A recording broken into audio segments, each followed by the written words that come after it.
Obviously disappointed here with Penn State. I thought played well, which they have been playing against other teams. So it's not Penn State didn't do anything that was unknown to us or what we hadn't seen on film with other teams. So obviously for us, as I'll watch the film, but the defensive end is my main concern here with how we were not able to keep the ball out of the paint. But obviously with Brockington and Jones, Wheeler, their guards are good at getting it there. But we made too many mistakes, both halves. I thought we gave them a lot of confidence. They took advantage of our mistakes. Got them too much in transition, whether it was off a turnover or whatnot in transition that just, fed their confidence and then ended up having a lot of tougher shots later that because of that confidence building, they were able to capitalize on. It's good to see Nate play well. Hopefully that's a trend back in the right direction, but defensively, holistically, too many breakdowns, both on dribble penetration and on some things on the perimeter that gave them comfortable threes that we'll look at and try to get repaired and fixed, and obviously flip around and play them again here next week. Questions? Thank you, Coach. If anyone has a question, drop me a note in the chat. We will start with Jim Polzine. You guys have been really good defensively at times, and then there's spurts like today and Ohio State too. Does that surprise you that there's just that much inconsistency on that end of the court? Yeah, that's the word I use more than any other word, Jim, in the locker room now with the guys. It's just at times we're really, really good, and for us to play at a high level, we have to be good on that end of the floor. I think the notion that we're going to outscore teams is the fairy tale. I mean, we've got to be really good defensively, and at times we were, but for the most part, the large majority today we were not. And that's what's, frustrating is that we were so good against almost the same type of team, Wednesday night at Maryland, running the exact same type of offensive system or attack. And we were so good with it Wednesday night, kept the ball out of the paint. And today we don't. So it's a credit to Penn State. I thought we gave them some confidence early with turnovers and a couple comfortable threes. They got their momentum going a little bit. And then we were never able, like I said, we made a mistake on a screen to start the half, gave them a three, ended up being a tie game. And just the confidence that we fed them, and they played well out of it. So that's a credit to them. It's not, they have played well. Their record isn't probably what it should be or what it could be, but they've given a lot of teams some fits like they gave us tonight. Let's go to Josh Schaefer next. Greg, do you feel like Penn State got you guys out of character from a pace of play standpoint at all? I think maybe some of the decisions in transition I'll look at and needed to be different.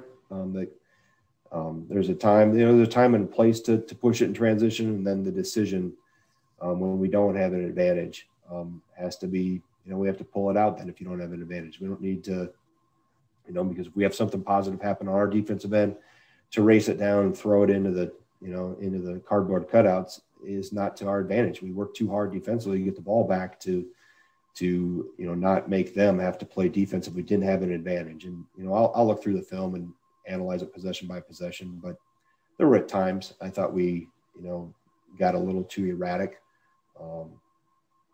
But I also, want them being aggressive. We did get some decent things in transition at times, but I thought decisions at times were very uncharacteristic, and maybe that's getting sped up and playing into some of their hands in that regard. Raul Vasquez. Hey, Greg, I wanted to ask a specific philosophy question on your defensive standpoint. For Nate and Micah, the way you handle ball screens, it seemed like you're having Micah hedge a little bit and then having Nate drop until the guard can recover. What went into that decision, and how have you liked the results so far? Well, first of all, there was we should not have been hedging it that far, and that was something I'll look at the film. We adjusted that numerous times in timeouts, and we just got strung out. And I'll look at the film and see why Micah went that far.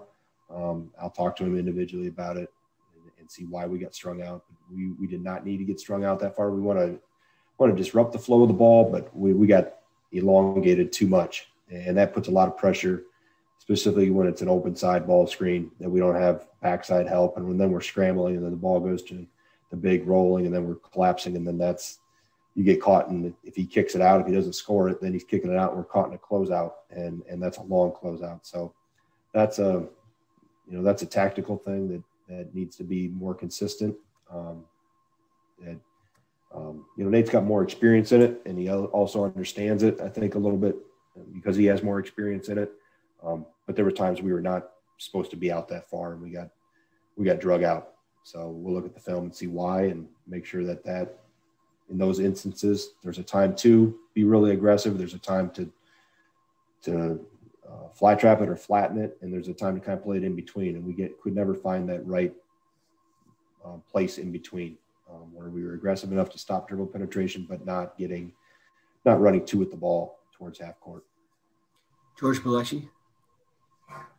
Greg, you touched on it with kind of like the uncharacteristic turnovers we saw from you guys today, but also defensively, I mean, through good wins, ugly wins, it's always been defense is your strength. What did Penn State kind of do today to take you guys out of your strength? And do you feel like, in a way, this is kind of a self-inflicted loss today?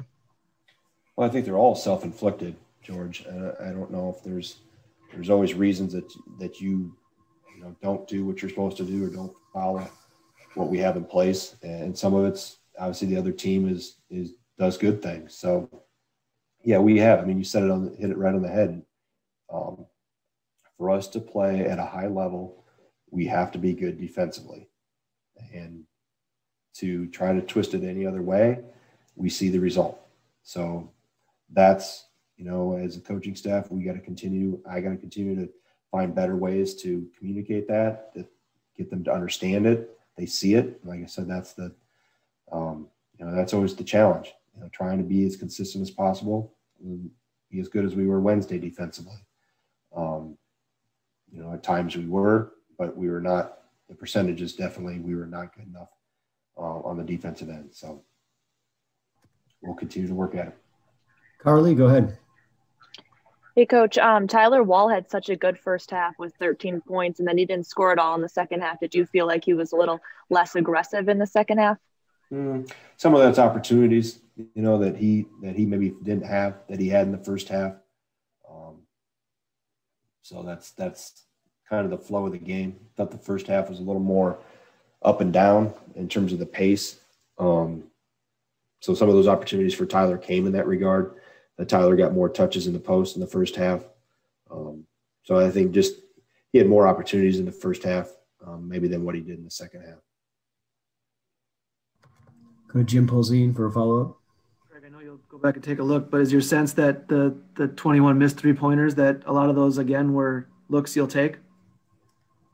Yeah, I mean, I know we had to chuck a few at the end there. But, yeah, I'll look at them. I'll analyze them. I didn't think that was as much of an issue as what the defensive end was. I thought we were too porous defensively. I'll look at the shots that everybody took and analyze them. There was 3 or 4 there at the end that we had to shoot it, that just because of time and score. But I didn't think we were taking that many. I didn't think we were taking an inordinate amount of bad ones. It was more we could never get them under control defensively was the biggest issue. Last question for George. Greg, there's also, possessions I'm watching. Jonathan Davis on Seth Lundy was defending him well. The one shot at the end by Isaiah Brockington, right as the shot clock expired, Aleem played well. Shot clock expiring, they made it fall. Were those kind of possessions tough on you guys mentally, where you did do everything right on defense? You forced a really tough shot, but Penn State was just having one of those days where everything. Well, no, I think you put yourself in that position because of the mistakes you made earlier through the course of the game that gives Lundy or a Brockington or whoever, a Wheeler, confidence. And then it comes to those situations, they have a lot of confidence to make those shots that are tougher. You would deem tougher shots, but because the other shots that they've taken during the course of the game have been easier and it had built their confidence, the ability to knock those down is, those are tough shots. That's what you got to force. But it was the possessions through the previous 37 minutes that led up to that point that they have the confidence to take a step back or a tough shot at the end of a shot clock. And credit to them to making it. But I thought It was all those other things that led up to that point. By the time we get to the last 3-4 minutes, we have given them way too much confidence from an offensive standpoint. And that's what we have to eradicate and eliminate, the confidence that we hand teams at times with dribble penetration and some mistakes defensively, transition, because all those things add up. It doesn't look that big in the moment when there's 15 minutes to go in the first half or 8 minutes to go in the first half, but over the course of time, all those things add up, and you end up obviously with a very confident player or two or three as the game comes down to the stretch, and you got to make those type of shots and make those type of plays.